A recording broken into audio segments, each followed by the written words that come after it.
오늘 담백하게 떠나야 한다라고 말씀해 주셨습니다. 저도 마지막에 아쉽고 하고 싶은 말들, 감사한 말들이 굴뚝 같지만 주일은 거룩한 날이고 예배는 하나님께서 받으시며 말씀은 교회를 향한 선포가 되어야 하기에 어느 특별함 없이 저에 대한 주목 없이 함께 말씀을 나누고자 준비했습니다.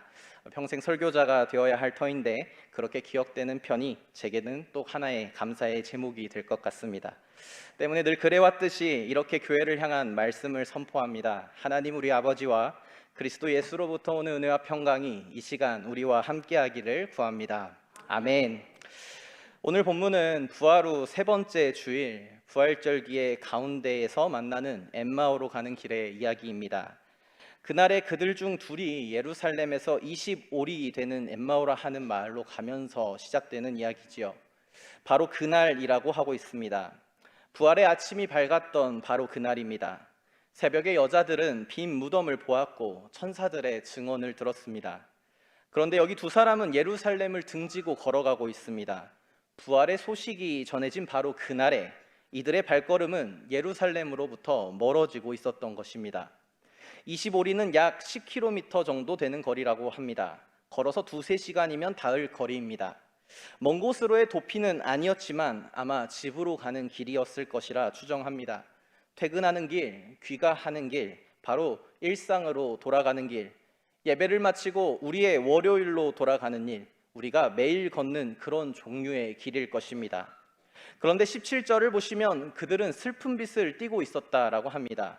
얼굴이 어둡게 가라앉은 모습, 이 두 사람은 그런 얼굴로 길을 걷고 있었습니다. 왜 그랬을까요? 왜 그들은 슬픈 빛을 띠고 있었을까요? 21절의 말씀을 보시면 그 이유를 이렇게 설명하고 있습니다. 우리는 이 사람이 이스라엘을 속량할 자라고 바랐노라 라고 말이죠. 바랬었다라는 과거의 문장입니다. 나는 이렇게 바랍니다라는 소망이 아니라 바랬었다라는 과거의 이야기지요. 소망이 과거에 묻혀버렸습니다. 그들은 예수가 메시아이실 것이라고, 그분이 이스라엘을 해방시켜 주실 것이라고, 하나님의 나라가 이분을 통해 임하게 될 것이라고, 로마 제국은 이분의 손에 물러가게 될 것이라고 그들은 바랬었습니다. 그런데 십자가가 그 소망을 끊어버렸지요. 이미 끝나버린 소망, 이제는 없는 소망, 과거로 지나가버린 소망이 되었습니다. 우리도 이러한 과거형을 알고 있지 않나요? 하나님께서 이렇게 해주실 줄 알았는데, 기도하면 바뀌리라 생각했는데, 이 교회에서 나의 신앙 안에서 뭔가 달라질 줄 알았는데, 신앙생활의 연수가 긴 분일수록 이 과거의 소망에 대한 무게를 잘 아실 것입니다. 처음 믿었을 때의 감격은 희미해지고 세상은 여전히 바뀌지 않고 나의 삶의 문제들은 그대로인데 발걸음은 무겁게 계속되는 상황입니다. 엠마오로 향하는 이 두 사람의 걸음이 어쩌면 우리의 걸음과도 닮아 있는 듯합니다. 그런데 주님께서는 이 두 사람과 동행하셨다 합니다. 그들이 서로 이야기하며 문의할 때에 예수께서 가까이 이르러 그들과 동행하셨습니다. 주목해 볼 것은 두 사람이 주님을 찾지 않았다라는 것입니다. 주님께서 가까이 이르러 그들과 함께 걸어가셨습니다. 알아보지 못하는 두 사람의 곁에 부활하신 주님이 먼저 오셨습니다. 아무 전제 조건 없이, 또 아무런 자격 없이 슬픈 빛을 띠고 있던 그 얼굴 곁에 조용히 다가오신 분이십니다. 이것이 바로 부활하신 주님의 방식입니다. 우리가 알아보기 전에 이미 우리 곁에 계십니다. 우리의 믿음이 흔들리고 우리의 소망은 과거가 되어버렸고 예루살렘을 등지고 걸어가고 있지만 그 걸음 위에, 그 길 위에 먼저 찾아오시는 분이 바로 우리의 주님이시다라는 겁니다. 그러한 주님께서는 우리와 함께 그 길을 걸어가십니다. 우리가 알기 전부터 이미 함께 우리와 계셨던 분이십니다. 그 길 위에서 주님께서 너희가 길 가면서 서로 주고받고 하는 이야기가 무엇이냐라고 물으셨지요. 모르셔서 물으셨을까요? 그렇게 생각하지 않습니다. 그 절망을, 잃어버린 소망을 스스로 입 밖으로 꺼내기를 바라셨던 것입니다. 마주한 절망을 말하게 하시려는 것이었죠. 그중 글로바라 하는 자가 쏟아놓는 이야기가 예수라는 사람이 있었는데 기적을 행하셨고 우리는 바랬는데 십자가에 죽으셨다. 여자들이 빈 무덤을 보았다고 하는데 이 좌절의 이유들을 주님 앞에 쏟아놓고 있습니다. 주님께서는 끝까지 다 들어주셨습니다. 다 듣고 나시자 이렇게 말씀하시죠. 미련하고 선지자들이 말한 모든 것을 마음에 더디 믿는 자들이여, 그리스도가 이런 고난을 받고 자기의 영광에 들어가야 할 것이 아니냐라고 다그치십니다. 그런데 이 말씀을 자칫 꾸짖음으로만 듣지 않아야 됩니다. 주님께서 하신 것은 성경을 읽는 방향을 바꾸어 주신 것입니다. 제자들은 이렇게 성경을 읽어왔습니다. 하나님은 고난에서 이스라엘을 구원하신다. 출애굽이 그랬고 바벨론 포로기환이 그랬습니다. 고난이 올 때마다 하나님이 거기서 건져내신다는 것, 그것이 구원이라고 믿어왔습니다. 그래서 십자가가 그토록 절망적이었던 것입니다. 하나님은 건져내지 않으신 것으로 보였기 때문입니다. 그러나 주님께서는 성경을 읽는 방향을 바꾸십니다. 하나님은 고난에서 구원하시는 분이 아니시라 고난을 통해 구원하시는 분이시라는 것입니다. 전치사 하나가 달라졌을 뿐인데 성경 전체가 다르게 읽힙니다. 이 말이 지금 고통 한가운데 계신 분께는 쉽게 들리지 않을 수도 있습니다. 고난의 한복판에서 이것이 구원의 통로다라는 말이 잔인하게 들릴 수도 있겠습니다. 그러나 이것은 고난을 감수하라, 감내해라, 참으라라는 말씀이 아닙니다. 고난 속에서도 하나님이 부재하지 않으신다라는 선언입니다. 고난은 하나님의 부재의 경험이 아니라 하나님의 구원이 지금 통과되고 있는 자리라는 믿음입니다. 그래서 주님께서는 모세로부터 시작해서 모든 선지자를 거쳐 성경 전체가 이 한 분을 향해 흘러왔음을 보여주십니다. 성경 전체의 이야기가 하나님께서 기름 부어 세우신 이가 이 세상의 고난을 직접 짊어지시고 그 죽음을 통과하여 새로운 창조로 나아가시는 이야기였음을 펼쳐 보이셨던 것입니다. 그럼에도 그들의 눈은 아직 열리지 않았습니다. 그러나 32절에서 나중에 회고할 때에 길에서 우리에게 말씀하시고 우리에게 성경을 풀어주실 때에 우리 속에서 마음이 뜨겁지 아니하더냐라고 고백합니다. 그들의 마음은 이미 뜨거워지고 있었습니다. 그러나 다만 그것이 무엇인지 아직 모를 뿐이었습니다. 이 말씀을 통해 본다면 은혜는 우리의 인식보다 먼저 찾아오는 것입니다. 하나님의 은혜는 우리의 깨달음보다 앞서 우리 속에서 마음을 뜨겁게 하는 무엇입니다. 마음이 뜨거워진 두 사람은 엠마오 마을 근처에 이르게 됩니다. 때는 해가 기울었고 있었습니다. 그들은 알 수 없는 뜨거워짐을 붙잡고자 강권하여 날이 저물었으니 함께 유하자라고 아직은 낯선 동행자를 붙잡습니다. 알아보지도 못했으면서 이 사람은 보내고 싶지 않았던 것입니다. 왜 그랬을까요? 마음에 무언가 뜨거워지고 있었기 때문입니다. 아직 알아채지는 못했지만 그들 안에 갈망이 자리 잡기 시작했습니다. 누구인지 모르지만 이분과 함께 하고 싶다는 그 마음을 하나님께서 먼저 주셨습니다. 돌이켜보면 우리의 신앙도 그러한 모습일 때가 있었습니다. 처음 교회에 왔을 때에 하나님이 어떤 분인지 다 알고 고백했던 것이 아닙니다. 그저 마음 어딘가에서 끌리는 것이 있어서, 뜨거워지는 무엇이 있어서, 설명할 수 없는 갈망이 있어서 그래서 이 자리에 오게 되었습니다. 우리가 알기보다 먼저 앞선 우리 마음 깊음에 있는 갈망, 그것이 하나님께서 일하시는 순서입니다. 주님께서는 그들의 간청과 함께 들어가 유하십니다. 그리고 식탁에 앉으셨습니다. 우리에게 익숙한 단어로 식탁의 자리를 설명하고 있는데요. 떡을 가지사 축사하시고 떼어 그들에게 주셨습니다. 그러자 이상한 일이 일어납니다. 이 집의 주인은 따로 있었습니다. 여기서 주님은 초대받은 손님이었습니다. 그런데 떡을 들어 축사하시고 떼어 나누었다라는 것은 주인이어야 할 수 있는 일입니다. 당시 유대 가정에서 식사의 축복과 떡의 나눔은 가장 그 식탁의 주인이어야만 할 수 있는 행위였습니다. 그런데 초대받은 손님이 주인의 자리를 취하고 있는 모습입니다. 식탁의 주도권은 조용히, 그러나 완전히 뒤바뀌어 버린 모습이지요. 이것이 누가복음 전체에서 예수님이 식탁에서 행하셨던 일과 같습니다. 바리새인의 식탁에서는 손님으로 가서 그 식탁의 규칙을 뒤집으셨고, 삭개오의 집에서는 스스로 들어가셨고 세리와 죄인의 식탁에 앉으셔서 세상이 쳐놓은 경계를 허물어 버리셨습니다. 그리고 지금은 엠마오의 식탁에서 손님의 자리에서 주인의 자리로 옮겨 앉으시며 이 식탁을 완전히 새로운 식탁으로 만드셨습니다. 그리고 이 네 동작, 들고 축사하시고 떼어 주시는 것, 주님께서 행하시는 이 동작은 누가복음에서 3번 등장하고 있습니다. 처음은 들판에서 5천 명을 먹이실 때에, 그리고 두 번째는 십자가를 앞둔 제자들과의 마지막 만찬에서, 그리고 세 번째가 바로 지금 이 엠마오에서 저녁 식탁입니다. 들판에서 먹이시던 그 손이, 십자가를 지시기 전 마지막 제자들과 나누었던 그 손이 지금 이 작은 마을의 저녁 식탁에서 다시 빵을 떼고 계신 것입니다. 바로 그 순간에 사건이 일어납니다. 그들의 눈이 밝아져 그인 줄 알아보았다라고 합니다. 다시 16절로 돌아가 생각해 보시면 그때는 가리워졌던 눈이었습니다. 그런데 이제는 밝아졌다라고 하죠. 가리셨던 분도 하나님이시고 그 눈을 여신 분도 하나님이셨습니다.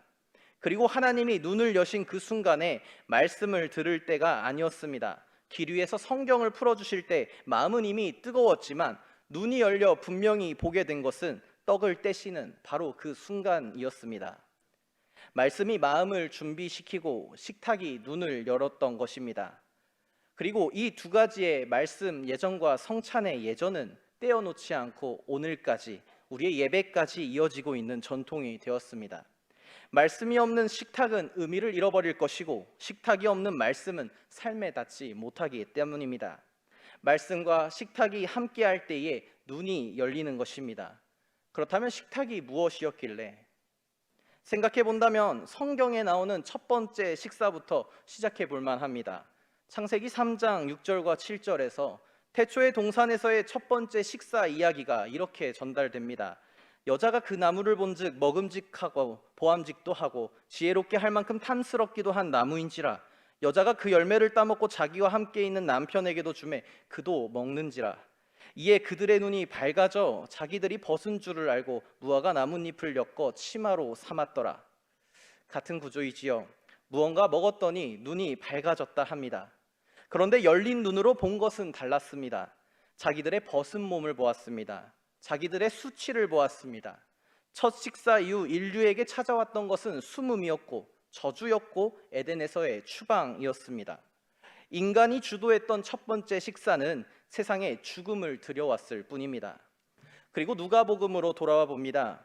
부활하신 주님께서는 빵을 들고 축사하시고 떼어 주셨습니다. 그러자 그들의 눈이 밝아졌습니다.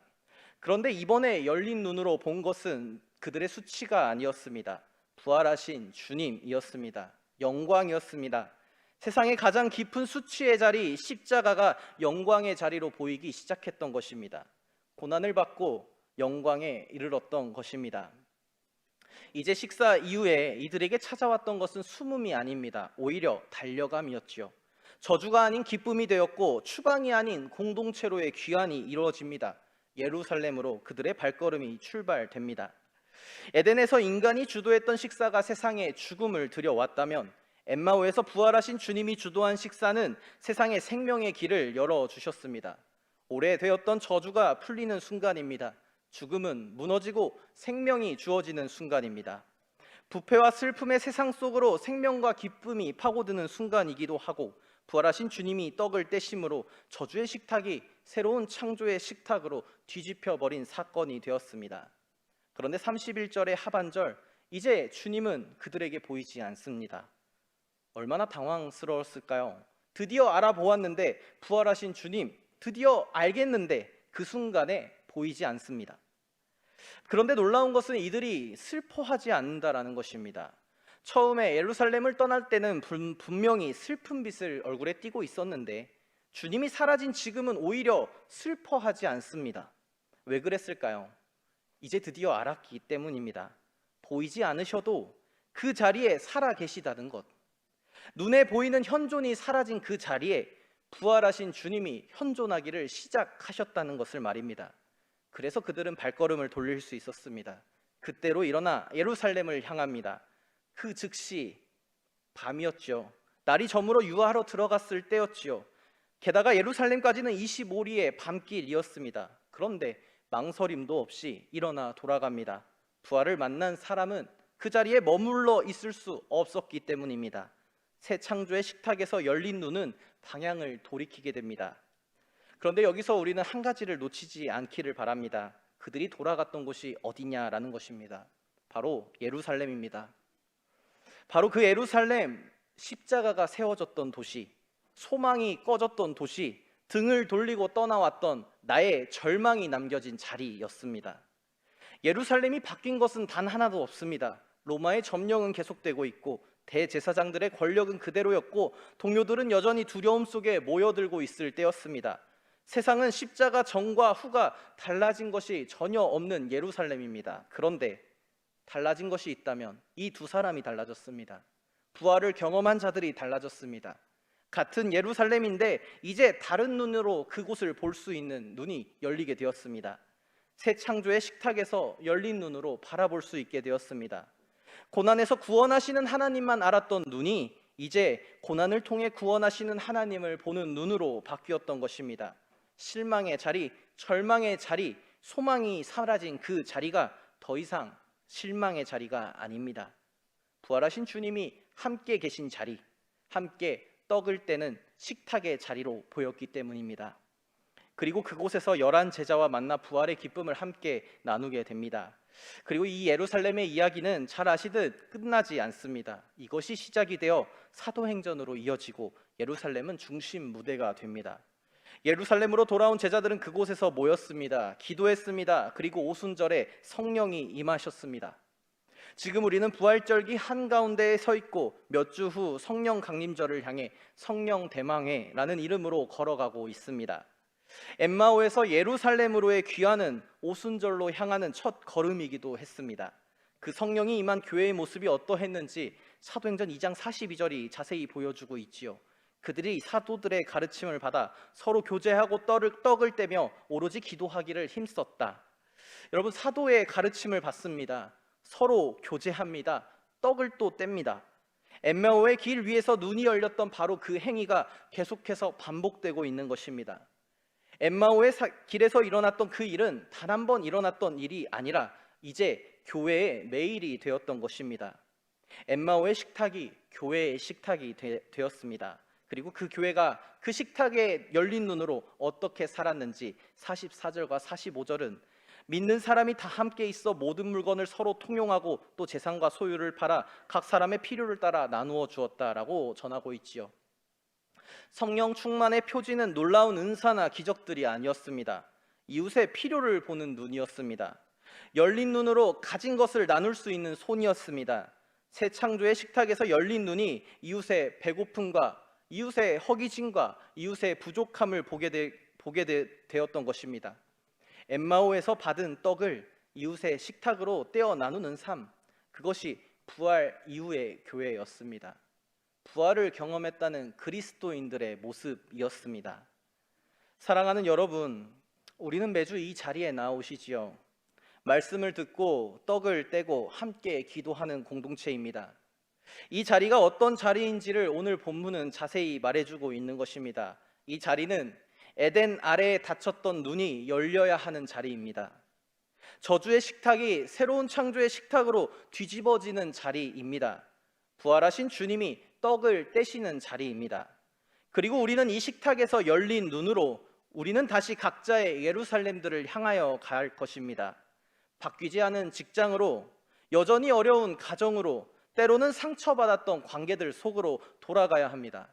달라진 것 없는 세상 속으로. 그런데 이제 그 자리가 다르게 보이기 시작합니다. 고난 한가운데서 일하고 계시는 하나님을 보는 눈이 열렸기 때문입니다. 우리의 직장과 삶과 가정 가운데에 함께하고 계시는 하나님을 보는 눈, 부활하신 주님을 보는 눈이 우리에게 이제는 있기 때문입니다. 그러니 그곳은 더 이상 실망의 자리, 좌절의 자리, 절망의 자리가 되는 것이 아닙니다. 부활하신 주님이 함께 걸으시는 기쁨의 자리가 될 수 있는 것입니다. 그리고 그 자리에서 엠마오의 식탁에서 받은 떡이 이웃에게로 흘러가는 삶이 시작됩니다. 그것이 성령이 임한 교회의 삶이었고 오늘 우리에게 주어진 그리스도인들의 삶일 것입니다. 그리스도와 같이 고난을 받아 영광에 이르는 삶의 자리들, 그곳 가운데서 이웃을 사랑하는 마음, 하나님을 사랑하는 마음으로 살아내는 저와 여러분들 되시기를 축복합니다. 매주 이 예배의 자리가 새 창조의 식탁임을 발견하는 여러분들 되시기를 축복합니다. 교회에 와서 부활의 눈으로 부활하신 주님을 보는 열린 눈이 뜨어지는 은혜가 날마다 지속되기를 축복합니다. 이곳의 식탁에서 또한 열린 눈으로 변하지 않는 나의 일상, 나의 고난, 나의 관계들을 다시 볼 수 있는 삶을 살아가는 저와 여러분들 되기를 또한 축복합니다. 고난을 받아 고난을 통과해 영광에 이르신 그리스도의 부활의 기쁨이 오늘 우리 각자가 살아가는 모든 삶 가운데 충만하시기를 또한 축복합니다. 사실 오늘 말씀을 준비하고 제목을 붙이기를 이렇게 붙여봤습니다. 고난을 받아 영광으로. 인쇄소 넘기기까지 그 제목이었습니다. 그런데 혹 예배에 참석하지 못하신 분들이 주보만 보시고 이 괘씸한 이라고 하시면 어쩌나 싶어서 가장 평범한 제목을 붙여보았습니다. 엠마오로 가는 길이었습니다. 제게는 이곳이 엠마오였습니다. 함께 하나님의 말씀을 깨닫고 함께 떡을 떼며 교제하고 사랑의 눈이 열렸던 곳이었습니다. 이곳 수원교회에서 모든 사역의 여정을 인도해 주신 하나님께 먼저 감사드립니다. 그리고 이곳에서 참으로 행복하게 사역할 수 있도록 아무것도 모르던 어린 사역자 부부를 사랑으로 품어주시고 목회자의 길을 몸소 보여주시며 가르쳐주신 이정환 목사님과 또 이승희 사모님께 진심으로 존경하고 감사의 인사를 드립니다. 또한 귀한 사역의 기회를 허락해 주신 당회와 또 모든 성도님들에게 고개 숙여 감사의 인사를 전합니다. 100년의 깊은 역사와 전통을 가진 수원교회에서 함께 사역하고 또 목사 안수를 받은 것은 제 평생의 기억이 될 것입니다. 비록 사역지는 옮겨지지만 멀지 않은 곳에서 수원교회 출신 사역자는 역시 훌륭하다라는 기분 좋은 소식이 들려올 수 있도록 성실하고 또 열심히 살아내겠습니다. 다른 곳에 있지만 같은 하나님의 나라 세워가며 그리스도인으로서 살아가겠습니다. 그렇게 기억해 주시기를 부탁드립니다.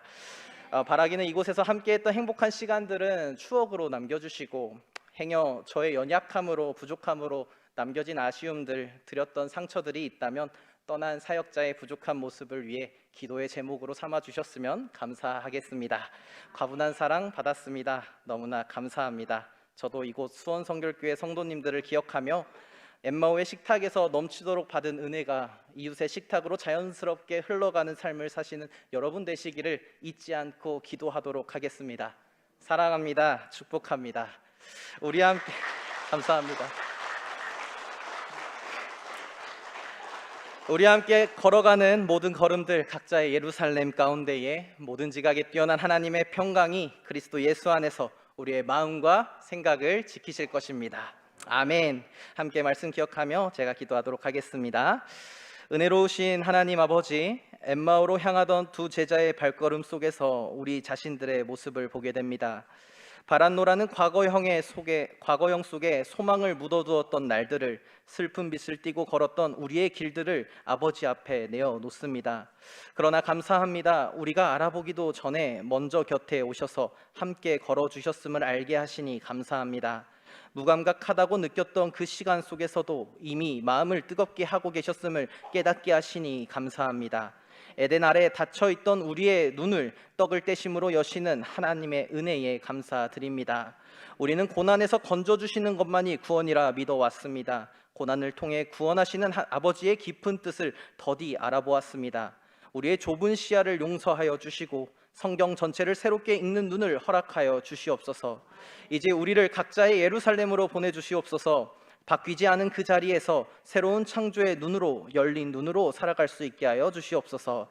엠마오의 식탁에서 받은 떡을 이웃의 식탁으로 떼어 나누는 용기를 우리 삶 가운데 허락하여 주시옵소서.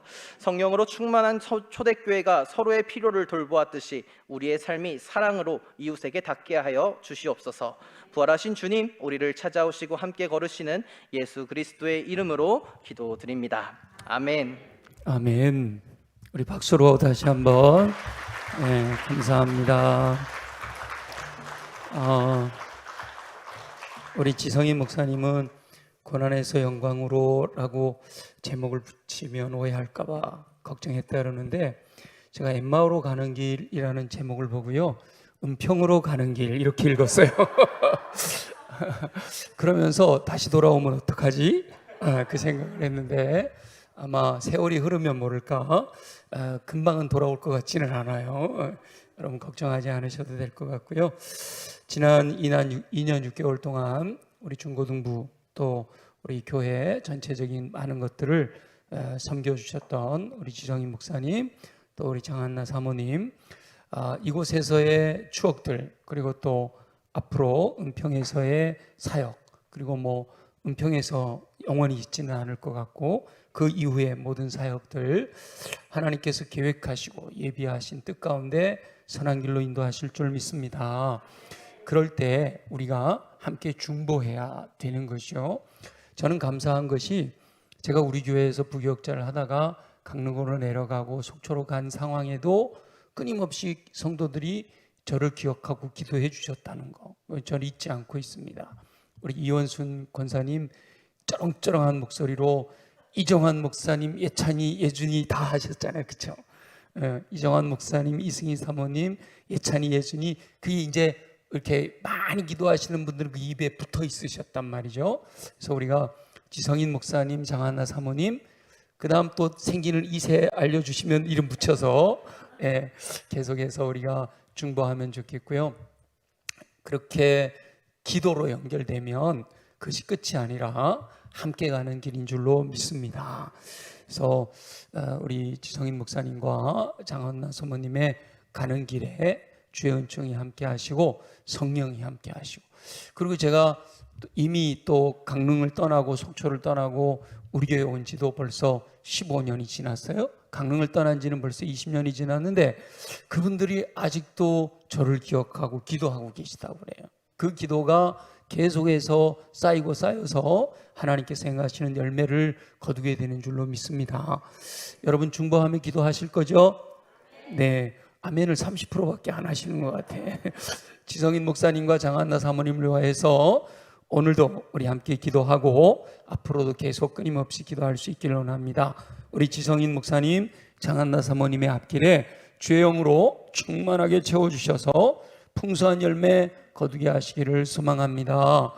그 가는 길이 꽃길만은 아니지만 고난의 길이 있을 수도 있지만 그 고난 이후에는 영광으로 채우실 줄 믿습니다. 주님의 영광이 나타나는 두 분의 사역이 되게 하여 주옵소서. 우리 다 같이 함께 다시 한번 우리 중보하면서 기도하고 제가 마치는 기도 드리고 우리 지성인 목사님 나오셔서 마무리 축도해 주시겠습니다. 함께 기도하겠습니다. 살아계셔 역사하시는 아버지 하나님, 우리 지성인 목사님과 장한나 사모님의 사역의 모든 여정 가운데 함께 하시는 줄 믿습니다. 하나님의 계획과 하나님의 섭리 가운데 이 땅에 보내셨고 하나님의 섭리 가운데 불러주셨고 하나님의 섭리 가운데 두 사람을 가정으로 묶어주셨고 하나님의 계획 가운데 우리 교회에서 또한 사역할 수 있도록 도와주셔서 감사합니다. 하나님, 우리 교회에서의 사역이 하나님의 계획 가운데 예비되어 있었던 줄 믿습니다. 그러기에 하나님 이곳에서의 기억들이, 이곳에서의 훈련들이 두 분에게 꼭 필요한 앞으로의 사역의 밑거름이 되게 하시고 잘한 것은 더 잘하게 하시고 부족했던 것들은 보완하게 하시고 또 눈에 보이기에 불편했던 것들은 내 삶에서 새롭게 바꾸어가며 채워가며 주님의 영광을 위해서 살아갈 수 있도록 도와주시기를 소원합니다. 아직은 젊고 아직은 미래가 많이 남아있사오니 하나님 더 훈련되게 하시고 더 연단되게 하시고 더 준비되게 하시고 하나님의 은혜 가운데 더 많은 것들을 보게 하시고 경험하게 하시고 이제 큰 교회 가서 또 새로운 사역을 맡고 새로운 사람들을 만나며 새로운 동역자들과 함께 일하게 될 때 하나님이 주시는 지혜와 명철로 감당하게 하시며 무엇보다 신실하고 헌신적이고 충성스러운 하나님의 자랑거리에 되는 종으로 사자로 하나님이 쓰시고자 하실 때 먼저 생각나게 하셔서 불러주시는 하나님의 일꾼으로 쓰임받을 수 있도록 주님 도와주시옵소서. 그 가는 길에 주님의 은총이 함께 하시기를 원합니다. 그 가는 길이 인간적으로는 힘들고 어려운 길이라 할지라도 우리 하나님이 함께 하시기에 우리 하나님께서 동행하시기에 힘들지 않게 어렵지 않게 예수 그리스도의 멍에를 메고 가게 되면 그 멍에는 쉽고 가볍다 하셨사오니 하나님 그 가는 길이 힘들지 않도록 어렵지 않도록 하나님이 동행하시며 힘을 북돋아 주시고 새 힘을 주시고 지혜와 명철을 더하시고 능력을 더하여 주셔서 능히 주님 맡겨주신 사명을 잘 감당하여 마지막 주님 앞에 서는 그날 잘하였도다 착하고 충성된 종아 칭찬 들을 수 있는 귀한 가정으로 삼아 주시옵소서. 주님 행하실 놀라운 일들을 기대합니다. 주님 영광을 받아 주옵소서. 하나님의 섭리 가운데 하나님의 사람들을 부르시고 보내시고 머물게 하시는 줄 믿습니다. 하나님의 계획 가운데 2년 6개월의 시간을 우리 지성인 목사님, 장한나 사모님 함께 하나님이 기뻐하시는 공동체를 세우고자 마음을 모게 해주신 것 감사합니다. 이제 하나님의 계획 가운데 은평교회로 부임하게 되는 그것도 하나님의 섭리 가운데 허락하신 일인 줄 믿사오니 그 앞길에 선한 길로 인도하셔서 순종하고 충성하고 헌신하는 삶을 통하여 주님 영광 나타내며 풍성한 열매 거두도록 도와주옵소서. 이 시대가 진정으로 하나님께 헌신된 사역자들을 찾고 있음을 우리 하나님께서 불꽃 같은 눈으로 하나님의 뜻을 이룰 일꾼을 찾고 있음을 알고 있사오니 주여 우리 하나님이 찾으실 때 우리 지성인 목사님, 장한나 사모님 눈에 띄게 하시고 발견되게 하시고 부르실 때 응답하게 하셔서 주님이 기뻐하시는 주님의 영광을 나타내는 삶이 되도록 역사하여 주옵소서. 힘들고 어려운 고난의 길이지만 하나님 동행하시기에 그 길이 어렵지 않은 오히려 기쁨과 감사가 평강이 넘쳐나는 길이 되어지도록 도와주실 줄 믿습니다. 주님 영광을 받아 주시옵소서. 서로 잊지 않고 중보하며 기도함으로 하나님의 나라를 소망하며 함께 달려갈 수 있도록 은혜 베풀어 주시옵소서. 허락하실 줄로 믿습니다. 예수 그리스도의 이름으로 간절히 기도드립니다. 아멘. 이제는 우리 주 예수 그리스도의 은혜와 하나님의 사랑하심과 성령의 교통하심이 부활의 영광에 참여하며 그 기쁨을 온 마음 다해 살아내며 살기 원하는 우리 수원성결교회 모든 성도 한 사람 한 사람 가운데에 이제로부터 영원히 함께 하시기를 간절히 축원하옵나이다. 아멘.